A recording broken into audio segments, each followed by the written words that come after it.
코로나 전에는 이제 그 수요가 회복됐는데 이 공급이 여기에 따라서 그 쫓아가지 못했기 때문에 그런 거고요. 그중에 특히 이제 그 노동력이 코로나 때 이제 많이 그 해고가 됐는데 수요가 회복되는데 노동력이 그만큼 빨리 채워지지 못했습니다.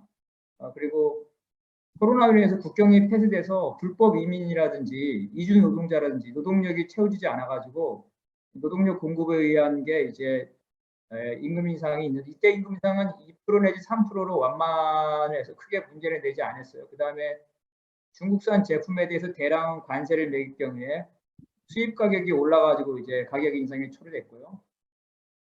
우크라이나 전쟁 이후에는 이제 여러분이 잘 아시는 건데 미국 연준의 분석에 의하면 물가 상승률의 50%는 우크라이나 전쟁으로 하는 겁니다. 에너지와 식량 공급 쪽, 그다음에 운송비 상승이죠. 그다음에 이제 그 다국적 기업인 그 식량과 그다음에 에너지 이 기업들이 매점 매석을 통해 가지고 실제로 그 비용 증가된 거 이상으로 가격 인상을 많이 해서 폭리를 취하고 있습니다. 우리 정의회사가 지금 사상 최대의 이익을 보고 있습니다. 그리고 이제 탄소 중립 정책으로 인해서 이후에 장기적으로 그 원유에 대한 수요가 감소가 될 것이 예상되기 때문에 원유 오페크가 사우디를 비롯해서 그 공급을 늘리지 않고 있습니다. 신규 투자를 하지 않아요. 미국도. 그래서 고유가가 계속 유지되는 거고요. 그다음에 한국 같은 경우는 달러의 고금리 정책으로 인해서 환율이 하락함으로써 수입 가격이 상승해서 물가가 오르고 있습니다. 전 세계 스태그플레이션의 가능성을 보면은 이제 유럽은 그 에너지에 대한 그 비용이 지출함으로써 다른 분야의 비용을 지출을 줄이고 있죠. 그래서 마이너스 성장이 되고 있습니다. 미국은 이제 나왔는데요. 미국 연준의 목표는 경제 성장이 아닙니다. 완전 고용과 물가 안정이에요. 근데 현재 미국은 노동력 공급이 부족하기 때문에 노동력 공급이 부족하기 때문에 완전 고용 상태입니다. 완전 고용 상태예요.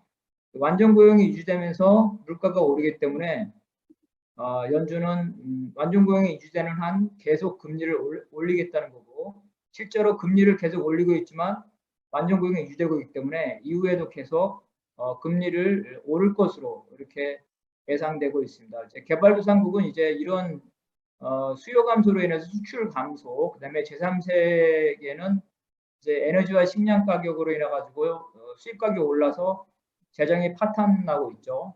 외환 보유고도 이제 급감하고 있고 금리가 오르니까 이제 가계부채 이자가 급증하고 있다.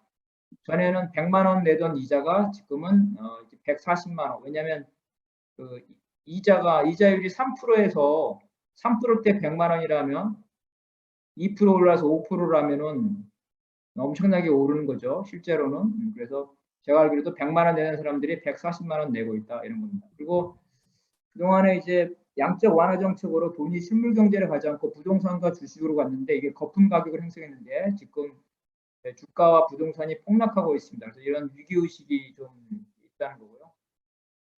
그래서 이런 인플레이션이 되면 아시겠지만 노동자들은 가만히 앉아서 임금을 떼앗기는 겁니다.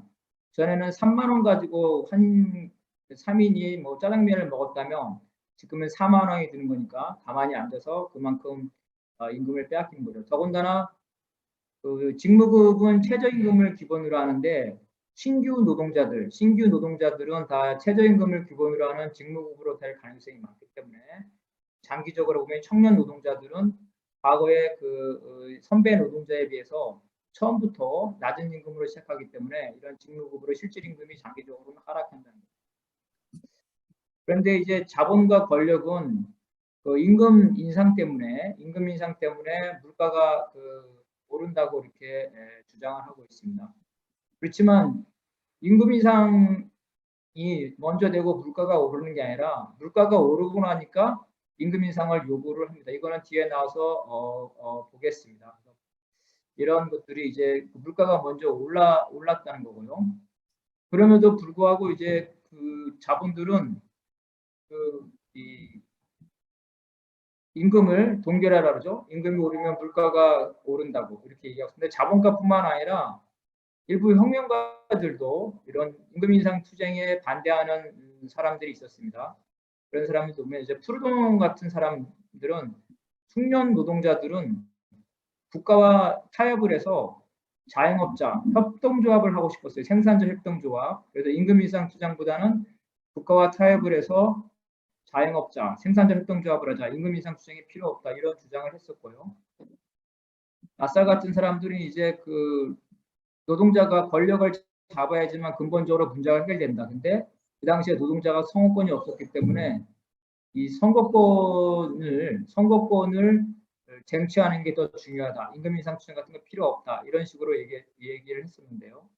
또 한편으로는 이제 급진주의자 입장에서는 정치 투쟁, 무장봉기, 근본적으로 권력을 노동자가 합법이 아니라 비합법 투쟁으로 권력을 잡아서 자본주의를 타도해야지 임금 인상 투쟁한다고 해가지고 노동자의 근본적으로 위치 변화되지 않는다. 이런 주장을 좀 했었습니다. 이런 주장들은 과거에 노동자 대중이 그 형성되지 못했을 때, 즉 숙련공 위주로, 그 다음에 엘리트 위주로 진행됐던 옛날의 시적 한계를 반영하고 있었고요. 산업혁명 이후에 노동조합이 대중화되면서 이런 주장들은 사그러지게 됩니다. 그 총연맹 형태에서 임금 인상 투쟁은 총자본과 국가에 대한 경제 투쟁이자 정치 투쟁입니다. 그래서 오늘 제가 현대자동차 대의원 교육에 왔는데 현대자동차에서 임금 인상 투쟁을 한다면 정부뿐만 아니라 그 언론까지 다 난리가 나죠. 그리고 임금 인상 투쟁을 막기 위해서 경찰이 동원돼서 싸웁니다. 그래서 이러한 그 총연맹이나 아니면 상징적인 대규모 사업장 이런 데서 임금 인상 투쟁 그 자체가 정치 투쟁이기 때문에 정치 투쟁과 경제 투쟁에 구분이 없다. 그 다음에 여러 자본주의 학자들은 임금 인상 투쟁을 폄하하는 이론들을 많이 주장했는데요. 임금 기금설은 자본가가 100만 원을 순이익을 얻으면 전체 노동자에게는 예를 들어서 30만 원만 주기 때문에 그 30만 원 가지고 노동자들끼리 싸우는 거다. 노동자들한테 30만 원만 주기 때문에 정규직이 많이 가져가면 비정규직은 적게 가져간다. 이런 식의 논리로 임금 인상 투쟁에 반대하는 게 기금설입니다. 또 하나는 노동자들이 생활하기 위해서 필요한 상품의 양, 실질 임금이죠. 노동자들이 생활하는 데 필요한 구매할 수 있는 상품량은 결정되어 있기 때문에 변하지 않기 때문에 임금을 올리면 살 수 있는 상품량은 고정되고 임금만 오르기 때문에 결국은 상품의 가격만 오른다. 이렇게 주장을 합니다. 근데 노동자들이 그 돈이 많이 벌면 막말로 뭐 노래방 가서 노래 부르다가 뭐 예를 들어서 저기 공연장 갈 수도 있는 거고, 그죠? 그다음 짜장면 먹다가 뭐 소고기 먹을 수 있는 거고, 그래서 노동자가 자신의 삶을 재생산하는데 필요한 그 상품량이나 생활비는 증가할 수 있다는 거죠. 즉 실질 임금은 증가하고 그 노동자가 자기 삶을 재생산하기 위한 상품의 양도 증가하기 때문에 노동자들이 살아가는 데 필요한 생계비가 일정하다는 말도 잘못된 거라고 볼 수 있겠습니다. 이 도표에 보게 되면 물가 인상률과 임금 인상률의 추이를 보는데요. 실제로 보다시피 아무 관계가 없습니다. 그 그림에 보면 2002년에 2004년에 보게 되면은 임금 인상도 떨어지고 실질 임금도 떨어지는데 물가는 오히려 상승합니다. 이와 같이 물가와 임금 상률은 상관이 없습니다. 이거를 이제 나눠서 좀 더 한국은행의 그림으로 한번 보겠습니다. 이와 같이 자본가가 100만 원을 벌면 100만 원 중에 노동자한테 얼마를 줄 것이냐는 노동자와 자본가의 계급 투쟁에서 결정됩니다. 노동자가 별로 싸우지 않으면 100만 원 중에 자본가는 90만 원을 가져갈 거고 노동자가 엄청나게 투쟁을 해서 공장에 들었다 놨다 나라가 들었다 놨다 하면 100만 원 중에 30만 원, 40만 원 더 높일 수 있다는 거죠. 즉 사회적 부를 노동자와 자본가가 어떻게 나눠 가지냐는 경제 논리가 아니라 계급 투쟁으로 된다는 겁니다.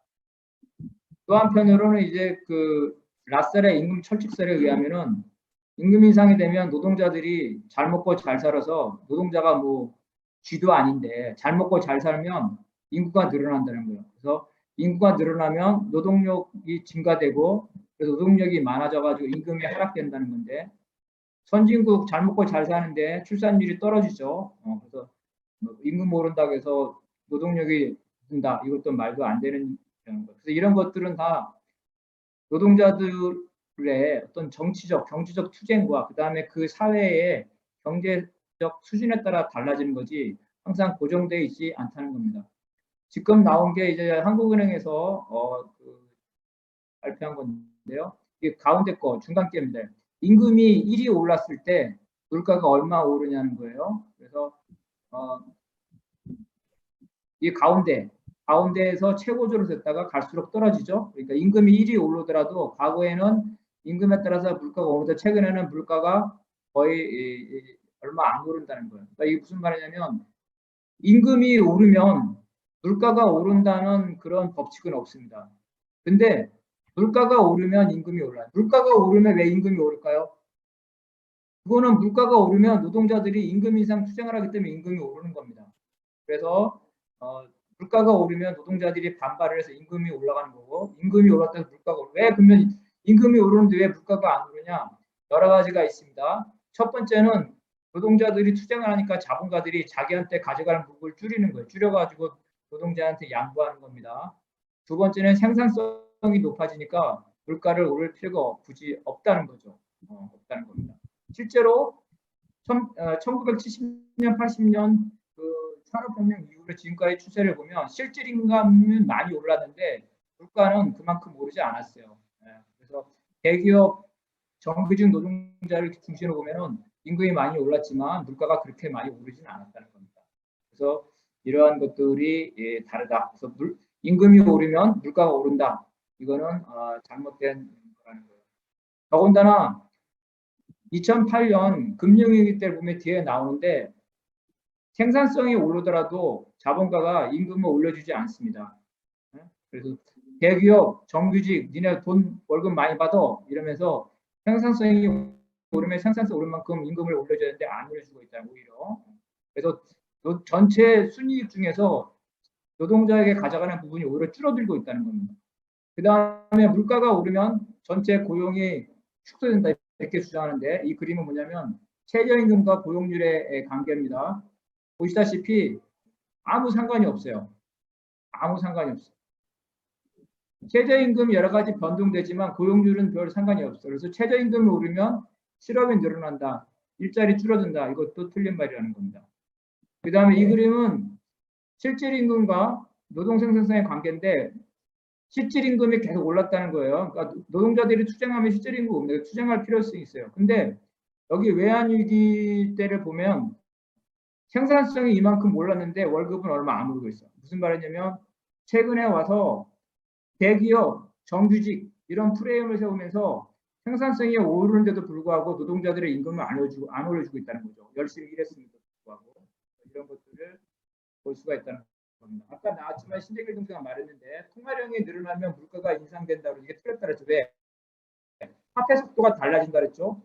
통화량이 늘어나도 화폐 속도, 이 화폐의 유통 속도가 늦어지면 통화량이 늘어도 화폐의 유통 속도가 늦어진다는 게 뭐냐면 실물을 안 가고 부동산이라든가 주식에 가서 화폐 유통 속도가 낮아지면 물가가 오르지 않습니다.